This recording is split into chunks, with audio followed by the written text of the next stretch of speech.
आप देख रहे हैं कि गुंडागर्दी जो इनकी है वो मज़ीद से मज़ीद बढ़ती जा रही है। ना कोई जुल्म, ना कोई असूल, ना कोई बर्बरियत, किसी चीज़ की पासदारी नहीं है। एक जुल्म और जबर की दास्तान ये लोग रकम करते जा रहे हैं। और जिन लोगों को नामूस रसालत के ऊपर और तौहीन रसालत के ऊपर जिनकी गैरत नहीं जागती है, उनकी गैरत जागती है तो किस चीज़ पे? तौहीन मोहसिन नकवी के ऊपर, तौहीन सिकंदर राजा के ऊपर। तो इस मुल्क का जो निज़ाम है वो बिल्कुल इन्होंने तबाह बर्बाद कर दिया है।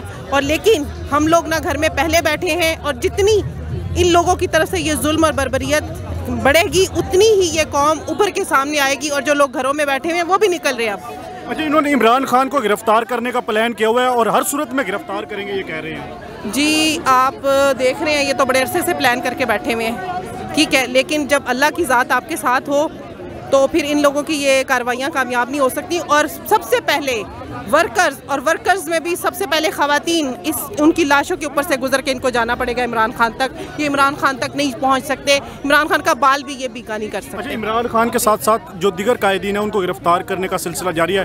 फवाद चौधरी को गिरफ्तार कर लिया है, बाकियों के खिलाफ भी कार्रवाई कर रहे हैं। कोई बात नहीं जी, जब इस जंग में निकले हैं तो यहाँ पे गिरफ्तारियाँ भी होंगी, शेलिंग भी होगी, टीयर गैस भी होगी, ये मार कुटाई भी होगी। लेकिन जब हम एक जिहाद में निकले हैं तो हम ये सब कुछ सोच समझ के निकले हैं कि यहाँ पे कुछ भी हो सकता है। और इस वाली ये देखें आप, जो ये नफरी इन्होंने यहाँ पे जो लगाई हुई है, आप क्या समझ रही है? दहशतगर्द है इस यहाँ पे। ये फ़लस्तीन और मकबूजा कश्मीर का यहाँ से हमें मंजर नज़र आ रहा है। तो ये इसलिए तैयार खड़े हुए हमारे ऊपर जुल्म करने के लिए। लेकिन इनकलाब कभी भी आपको घर बैठे नहीं मिलता। मुल्क का निज़ाम बदलना है तो हमें इन लोगों को फेस करना पड़ेगा, इनकी गुंडागर्दी को फेस करना पड़ेगा, लेकिन हक और सच आके रहेगा। बहुत शुक्रिया। अच्छा मैम, इमरान खान को गिरफ्तार करने की कोशिश पहले भी की जाती रही है, गुज़िश्ता रात भी की है, और अब भी यही ख्वाहिश है कि इमरान खान को हर सूरत में गिरफ्तार करना है। चले जी, अगर उनकी ख्वाहिश है तो गिरफ्तार कर लेना। हम भी इधर है, वो भी इधर है, गिरफ्तार करके देख ले। अगर गिरफ्तार कर भी लिया तो भी पता चल जाएगा। आप दिखाते रहिएगा, हम करते रहेंगे इंशाल्लाह। अच्छा मैम, इमरान खान को -1 की भी बात की जा रही है।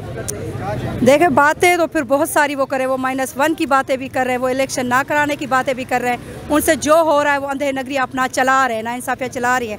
लेकिन जब होगा, ये चीज़ें आएंगी तो फिर सारी दुनिया भी देखेगी और आप मीडिया वाले भी देखेंगे। अच्छा, मरियम नवाज़ आ रही है एक नए बयानिए के साथ, और इमरान खान की, नवाज शरीफ की ये ख्वाहिश है कि जिस वक्त तक इमरान खान को माइनस नहीं करेंगे उस वक्त तक हम इलेक्शन भी नहीं करवाएंगे। नहीं तो फिर ना आए, जब तक इलेक्शन नहीं होंगे। सही बात है, तो फिर उनको भी ना। दूसरा, मुझे समझ नहीं आती आप मीडिया वालों की, मेरा भी एक चैनल है अपना, मैं चलाती हूँ। आपने मरमन नवाज़ को क्या समझ के इतना उठाया हुआ है? क्योंकि वो नवाज़ शरीफ की बेटी है, बस सिर्फ इसलिए। अगर वो आ रही है तो क्या हुआ? जिस तरह बाकी लोग आते हैं पाकिस्तान में, वो भी आ रही है। जिस तरह हम काम करें वो भी काम करेगी।